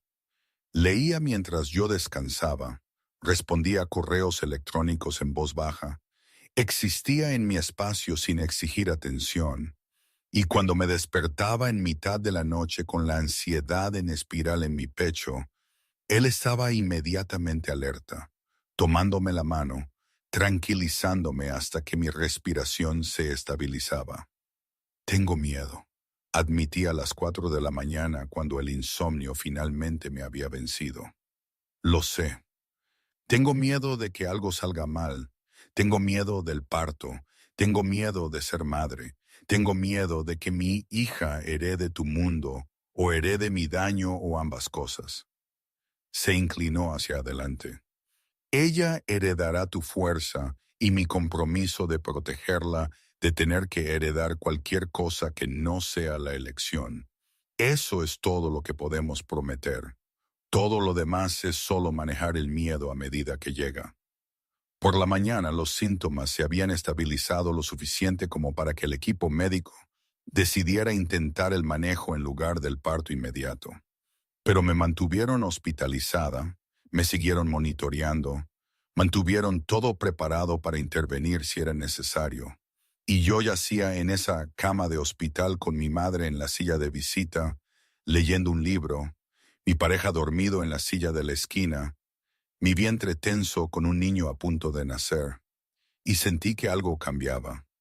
Toda la huida, todo el aislamiento, todo el intento desesperado de construir una vida separada de Carlos, me había llevado hasta aquí, a esta habitación, a este momento en el que la protección, el amor y la aceptación finalmente se alineaban en lugar de oponerse. El parto llegó a las 3 de la mañana de la semana 38, una contracción repentina en mi abdomen que me despertó del sueño fragmentado que había logrado desde mi ingreso. La contracción era diferente de las de Braxton Hicks que había estado experimentando durante semanas. Esto era algo más profundo, con más propósito, como si mi cuerpo finalmente hubiera decidido que la deliberación había terminado y que se requería acción.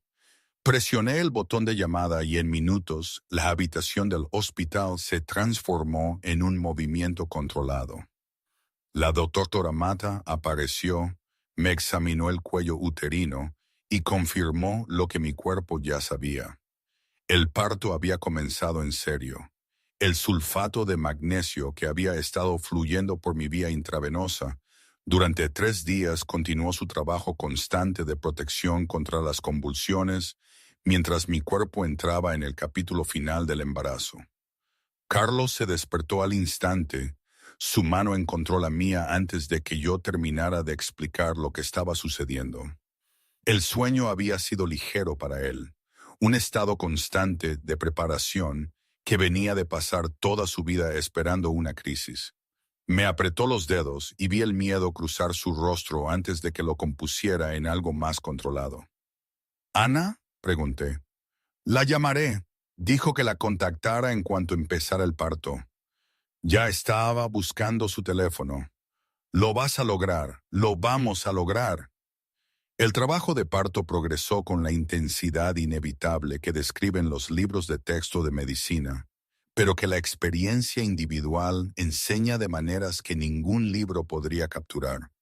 Las contracciones llegaban en oleadas, cada una aumentando hasta un pico y luego retrocediendo, dejándome momentáneamente sin aliento y brevemente agradecida antes de que llegara la siguiente. La epidural ayudó, amortiguando los bordes afilados del dolor, mientras me permitía permanecer presente en la experiencia en lugar de consumida por ella. Ana llegó en 1 hora, todavía con su ropa de enfermera del turno anterior, moviéndose con eficiente competencia hasta mi lado de la cama. Revisó los monitores, evaluó mi progreso y ofreció aliento que se sentía basado en una comprensión real en lugar de una frase vacía. Lo estás haciendo maravillosamente, dijo, presionando una tela fría en mi frente. El ritmo cardíaco del bebé es fuerte. Tus signos vitales están estables. Esto va exactamente como debería. Las horas siguientes transcurrieron en una extraña dimensión temporal, donde los minutos se estiraban y comprimían simultáneamente. El tiempo se movía de forma diferente durante el parto. La doctora Mata iba y venía, comprobando el progreso, haciendo ajustes a los medicamentos, hablando en los tonos tranquilos y profesionales que caracterizaban a alguien que había presenciado cientos de nacimientos y comprendía la particular vulnerabilidad del momento. Carlos permaneció a mi lado, con la mano en la mía, sus ojos rastreando cada monitor, cada cambio en mi expresión, cada indicio de que algo estaba a punto de suceder. Me di cuenta de que, a pesar de todo su control en otros contextos, aquí era fundamentalmente impotente. No podía negociar ni elaborar estrategias para superar el parto. Solo podía ser testigo y apoyar, y pude ver cuánto le costaba eso. Por la tarde, el equipo médico comenzó a discutir la posibilidad de una escalada. Mi presión arterial estaba subiendo ligeramente a pesar de la medicación y la doctora Mata recomendó prepararse para la posibilidad de una cesárea si el parto no progresaba adecuadamente en las próximas horas. El bebé está bien, me aseguró. Sus signos vitales están controlados, pero estamos vigilando la preeclampsia muy de cerca. Si es necesario intervenir quirúrgicamente, lo haremos. El resultado más importante es un parto sano para usted y para Lucía. Asentí, comprendiendo que mi preferencia por un parto vaginal era negociable frente a la realidad de la necesidad médica. La documentación que Carlos y yo habíamos firmado semanas antes incluía este reconocimiento, que mi salud tendría prioridad, que aceptaríamos cualquier intervención que fuera necesaria para asegurar nuestra supervivencia. Cuando finalmente llegó la fase de transición, cuando mi cuerpo pasó a la fase de pujar, con una intensidad que eclipsó todo lo anterior, comprendí a qué se referían cuando decían que el parto podía sentirse como si tu cuerpo intentara voltearse. Ana me guiaba la respiración. Carlos me sostenía la mano. La doctora Mata proporcionaba orientación con la autoridad tranquila de alguien que había guiado a innumerables mujeres por este mismo terreno. «Veo la cabeza», anunció la doctora Mata. «Buen progreso. Lo estás haciendo maravillosamente. Siguiente contracción. Puja con todas tus fuerzas». Empujé, sacando fuerzas de reservas que no sabía que poseía, y sentí que algo fundamental cambiaba. La sensación era abrumadora y primordial, y diferente a todo lo que había experimentado antes. Mi cuerpo estaba expulsando vida en el sentido más básico, y cada instinto gritaba que terminara la tarea. «Un empujón más. Vamos, María. Uno más».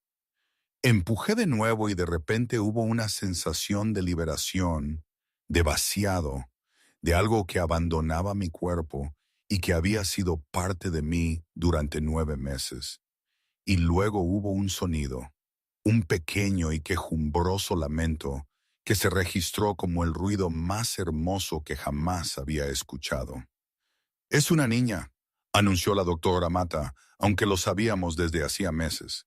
De alguna manera, escucharlo pronunciado en voz alta en el momento de su llegada se sintió diferente, más real, más permanente.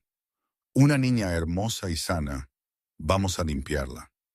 La colocaron sobre mi pecho antes de que procesara por completo que existía como una entidad separada. Lucía era más pequeña de lo que había anticipado, su piel cubierta de vernix y sangre, sus ojos fuertemente cerrados, su boca moviéndose con la búsqueda decidida de un recién nacido buscando algo a lo que aferrarse. Era la cosa más perfecta que jamás había presenciado. Y estaba aquí, y era nuestra. Carlos se inclinó sobre nosotras. Su mano temblaba mientras se movía para tocar la cara de nuestra hija con una ternura inesperada. Vi lágrimas en sus mejillas y me di cuenta de que nunca antes lo había visto llorar. La vulnerabilidad emocional era algo que mantenía cuidadosamente compartimentado. Y sin embargo, aquí estaba, abriéndose paso a través de cada muro cuidadosamente construido ante esta pequeña humana que llevaba su sangre. «Isabel Lucía Ravalini», susurré, probando su nombre completo por primera vez. «Hola, pequeña». Ana fotografió el momento con su teléfono, capturando la expresión de Carlos y mi agotamiento y la maravilla absoluta de la nueva vida comprimida en un solo fotograma. Su evaluación profesional de mis signos vitales continuó en segundo plano. La presión arterial era manejable. El sangrado estaba controlado. La placenta se entregó con éxito sin complicaciones. Todo era importante. Nada importaba frente a la pequeña y perfecta criatura en mi pecho. Las horas siguientes se disolvieron en la logística de la recuperación médica y el cuidado del bebé. Lucía fue pesada, medida y examinada, obteniendo una alta puntuación en todas las evaluaciones. Se alimentó en su primera hora, demostrando el conocimiento instintivo que de alguna manera vivía en su cuerpo de recién nacida. Yo permanecí conectada a las vías intravenosas, a los monitores, al aparato de manejo médico que continuaba rastreando mi preeclampsia mientras mi cuerpo comenzaba el proceso de recuperación. Por la tarde, los síntomas comenzaron a estabilizarse. La presión arterial elevada respondía a la medicación. Los niveles de proteínas en mi orina comenzaban a normalizarse. La doctora Mata explicó que la única cura verdadera para la preeclampsia era el parto, y el parto había ocurrido. Ahora mi cuerpo solo necesitaba tiempo para adaptarse a la vida sin embarazo. Esa noche, con Lucía durmiendo en la cunita junto a mi cama de hospital y Carlos en la silla de visita con su brazo extendido por el espacio para tocar la cunita de nuestra hija, me permití reconocer lo que acababa de suceder. La huida había terminado, el aislamiento había terminado, el futuro había llegado, y se veía completamente diferente a todo lo que había anticipado cuando descubrí por primera vez que estaba embarazada. 2 días después salimos del hospital. La doctora Mata me había dado instrucciones claras para la recuperación: descanso, monitorización de la presión arterial, retraso en el retorno a la actividad física. Lucía había pasado todas sus pruebas de cribado neonatal.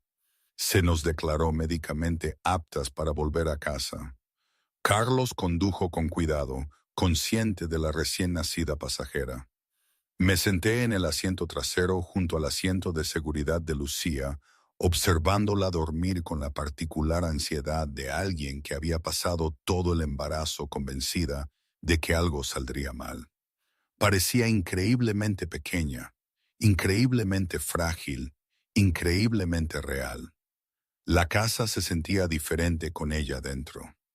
La habitación del bebé que Carlos había diseñado con tanta atención forense a la seguridad ahora albergaba a un bebé durmiendo en lugar del niño teórico para el que nos habíamos estado preparando. Ana había venido a la casa antes de nuestra llegada y había preparado todo, de pie en la habitación cuando entramos, su expresión una mezcla de alegría y vindicación. «Es perfecta», dijo Ana, mirando a Lucía a través de las barras de la cunita. «Absolutamente perfecta». 6 semanas después, me encontré de nuevo en el parque. No porque lo buscara deliberadamente, sino porque mi paseo matutino me había llevado por la entrada y me había sentido atraída por los caminos que antes había evitado. El tiempo era diferente. El otoño había dado paso al principio del invierno, y los árboles habían perdido la mayoría de sus hojas. Pero el banco seguía allí, exactamente como lo recordaba. Empujaba el cochecito con Lucía durmiendo dentro, envuelta en un diminuto abrigo que la hacía parecer aún más pequeña. La maternidad tenía un cansancio particular, diferente al peso del embarazo, pero no menos exigente. Me movía lentamente, aún recuperando fuerzas, aún adaptándome a un cuerpo que ya no contenía a otro ser humano. Carlos apareció a mi lado, aparentemente de la nada, como solía hacer. Había desarrollado la costumbre de salir a caminar con nosotras por las mañanas, alegando que era su momento preferido para hacer llamadas de negocios mientras Lucía dormía. Sospechaba que la verdad era más simple. Quería observarla existir en el mundo, verla respirar y dormir, y ocasionalmente sobresaltarse en sus sueños. Llevaba rosas rojas envueltas en papel, un gesto que se había convertido en un ritual semanal. Las colocó en el banco, el mismo banco donde me lo había encontrado bajo la lluvia 6 meses antes, donde nuestros ojos se habían cruzado por primera vez después de años de separación, donde todo se había desmoronado y reformado en algo nuevo. «¿Para ella?», pregunté, señalando las rosas. «Para todos nosotros». Me miró y vi en su expresión algo que había cambiado desde el nacimiento de Lucía. El miedo se había transformado en otra cosa, una especie de protección feroz que ya no necesitaba ser justificada ni explicada. Para la mujer que me la dio, para la hija que me dio una razón para intentar ser mejor, para nosotros, que logramos sobrevivir a circunstancias imposibles y construir algo real. Extendí la mano y tomé la suya, y nos quedamos de pie, observando a nuestra hija dormida. Los tres existiendo en un momento que se sentía precario y sólido simultáneamente. Solía pensar que podía protegerla manteniéndolas separadas de tu mundo, dije en voz baja. No entendía que la separación no era protección. El amor era protección. Los recursos eran protección. El compromiso era protección. La protegiste huyendo. Yo la protegí quedándome. Quizás lo que realmente necesitaba era ambas cosas. Me acercó, con cuidado de no sacudir el cochecito. Vamos a criarla en el espacio entre nuestros dos mundos. Ella conocerá la seguridad, pero no la ignorancia. Tendrá opciones que nosotros nunca tuvimos. Eso es lo que importa. El parque estaba en silencio a nuestro alrededor. Solo el sonido del viento moviéndose entre las ramas desnudas y los sonidos distantes de la ciudad de Valencia que llevaba en su constante telón de fondo. Pensé en la mujer que había sido cuando descubrí por primera vez que estaba embarazada, tan segura de que el aislamiento era la solución, que podía construir algo separado de la realidad de Carlos, que amar significaba irse. Me había equivocado en todo eso, no en querer proteger a Lucía, sino en el método, no en comprender que el mundo de Carlos era peligroso, sino en pensar que el peligro se eliminaba con la ausencia en lugar de gestionarse con la participación. Me alegro de haberte conocido, le dije a Carlos. Me alegro de que ella exista. Me alegro de que estemos haciendo esto juntos. Me besó la frente, y por un momento nos quedamos en el parque donde había comenzado nuestra historia. No como amantes que se redescubren, sino como padres comprometidos con el bienestar de la pequeña vida que habíamos creado juntos. Las rosas en el banco eran un marcador de ese viaje. El dolor y la separación y la búsqueda desesperada, todo transformado en este momento de surgimiento en algo que casi podría llamarse paz. Detrás de nosotros, Lucía dormía a través de todo, inconsciente del peso de la historia y la elección y la consecuencia que rodeaban su llegada. Ella existía en un mundo que ambos habíamos construido a través de la lucha y el sacrificio y el difícil trabajo de aprender a negociar entre posiciones imposibles. Ella existía como prueba de que el amor podía sobrevivir al crimen organizado y la traición y el miedo desesperado. Ella existía como la razón por la cual dos personas que tenían todas las razones lógicas para permanecer separadas habían elegido, en cambio, permanecer juntas. Y eso, finalmente comprendí, era la única redención que cualquiera de nosotros iba a requerir. Y aún hoy, si me preguntas si fue la decisión correcta, si todo esto realmente terminó bien, no sé qué decirte. A veces creo que sí, que encontramos algo precioso en medio del caos. Otras veces, la sombra del pasado se alarga, y me pregunto si no nos engañamos, si el peligro no está siempre al acecho, solo que ahora lo ignoramos mejor. Quizás la vida es solo eso, un interminable acto de equilibrio en la cuerda floja, esperando